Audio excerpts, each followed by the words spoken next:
decade trying to figure it out, wondering who I was and how can I create a life of fulfillment that gave me the same high that I once had as in sports, but yet allowed me to meet some of my goals in life post sports.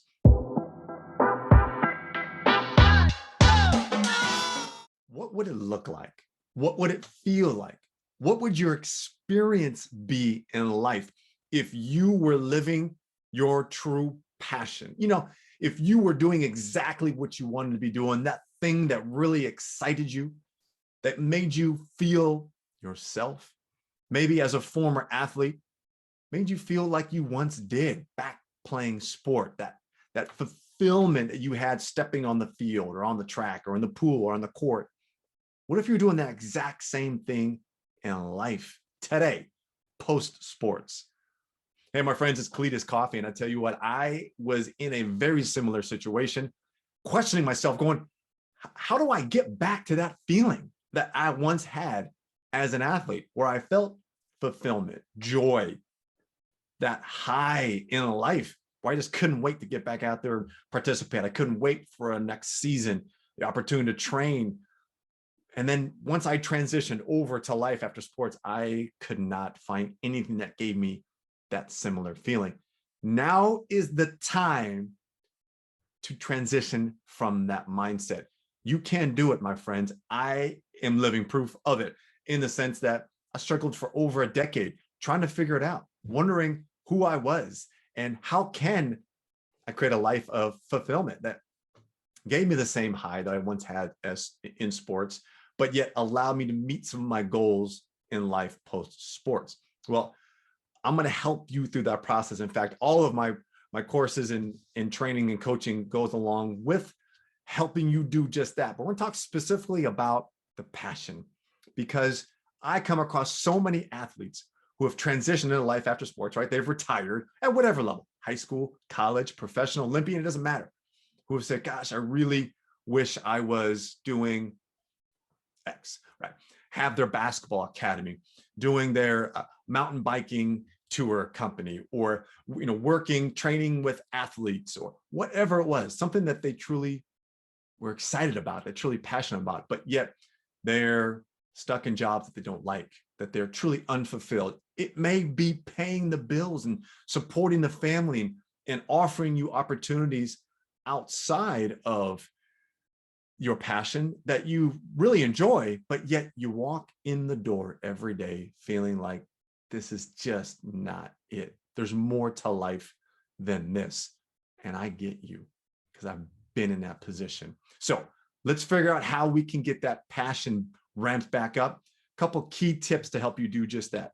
Number one, you really need to take the time to identify what are your passions outside of sports. You may be in work and you've got a career that you've been doing for years, and you think, well, I'm passionate about this. Are you? Is that really what gets you excited and fired up in the morning? If money wasn't an issue, if having to pay the bills and keep the roof over your head and support your family wasn't an issue, is that what you would really be doing? And if the answer is an absolute no, then it's time to explore. It's time to figure out what is that. And I tell you, it doesn't have to take an incredible amount of time. Right? It took me over a decade. It doesn't have to take you a decade. I wish I had known these concepts and these tips and the hurdles that were in my way as a former athlete that I wasn't even aware of. See, I was in a really big hole. The challenge was I didn't realize I was in a hole. I had things and opportunities and coming at me, but I didn't realize I was in a hole. So I'm going to help you do just that. Become aware that if you aren't doing the things that really fulfill you, like you did in sport, like when you got fired up to get out there just to train, just to lift weights or get out there and throw the ball around or get with your teammates, that's the feeling that we're talking about. So we got to narrow down, what are your passions? Okay, sports is competitively is no longer what you do. It never was who you were, but it is indeed what you once did. So how do we align what you're passionate about with what you do for a living? Identifying those passions. The next, who are you? And who would you want to work with? I mean, think about it. If we can ideally narrow down who that demographic is of people that you want to serve, that you want to make an impact on in your life, that's a real key piece to your puzzle. See, for me, I had taken odds and ends jobs, and I was trying to figure out how to make money, and ultimately working with people and doing things that just didn't really fire me up. They didn't inspire me, didn't motivate me to do more, to be more, to have more, until I realized that, wait a second, I want to work with people like me. I want to work with athletes, more specifically, former athletes like you. So I had to narrow down my focus and really get clear, crystal clear on A, who I was, and B, who I wanted to work with, who wanted to be of service. I would encourage you to do that as well. And you got to be honest with yourself. Don't sugarcoat it. Don't pick people because you think they have money and that's why you want to work with them, or they've got opportunities to introduce you to these groups. That's why you want to work with them. No, no, no. Who are the people that you just intrinsically align with it?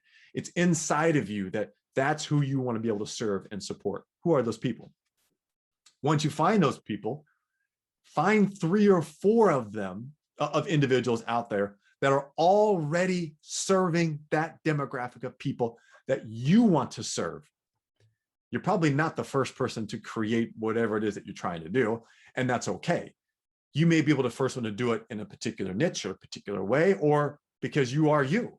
And that's what people buy. People connect with and they work with people that they know, like, and trust. You already know that. So who are 3 to 4 people who are already doing it? Study them. They're the competition. What are they doing? How are they doing it? What messaging are they putting out there? In what way could you do something maybe similar, or maybe do it in a unique way, or you put your own little sizzle on it? Like, whatever it is, identify 3 to 4 people that are already doing it, and we can basically hack their process, hack what they're doing to shortcut the process to get you to where you want to be faster. That's the key here. Next, and lastly, what is your high? Now, we understand doing something that is passion for you, passion that you're truly passionate about. For me, it was this idea of personal development and business, like serving others to help former athletes find fulfillment in their life after sports. I was passionate about doing that, and I want to work with former athletes. What is the high? Like, what really excites you and just fires you up?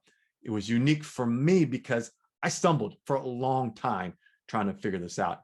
It doesn't have to take that long, I'm telling you again. But once I recognized that, wait a second, at the time, I was doing a lot of speaking and presenting workshops, and I realized I like being up in front of people. I like coaching in this regard. I like sharing a message with others and being a leader, being a thought leader, being an influencer in a particular space. I didn't know what it was at the time because I did not know my passion, but that's why you're doing that first, narrowing down what your passion is. Now, where do you show up best? For me, it was in this format: speaking, training, coaching, doing video, being on stage. This gives me the high. Like, this is my feeling of running out of the tunnel, right? Fans cheering, getting amped up. This is where I thrive. What is your high? Where do you show up and it feels like it's game day, race day? Let's find that out so that you can go do more of that. And that way, you can delegate to others to do things that doesn't give you your high. So, in recap, finding that passion. Who are the people you ultimately want to work with? Find 3 or 4 of them that are already doing it, so we can kind of understand their process and kind of hack what they're doing. So it doesn't have to, we're not recreating the wheel. We're already doing what people already are having success with. We're just going to make it ours, right? Our own individual, unique, creative process. And then lastly, what's your high?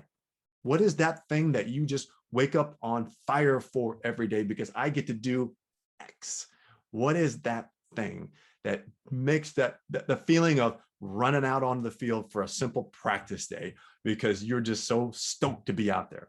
So what I'm doing here again is I'm reminding you about who you once were as a former athlete, and I'm helping you connect the dots into today's day and age, life after sports, and how you can create fulfillment, success, and ultimately make a greater impact in life than you ever did in sports. Again, if you have questions on how I can help support you going forward, please shoot me a DM. I'm at Cletus Coffee on all social channels. Like this video would be super helpful, and subscribe. so I can provide more content, more information to you. The best way to do that, subscribe to this channel, and that way you can be part of the recovering athlete community.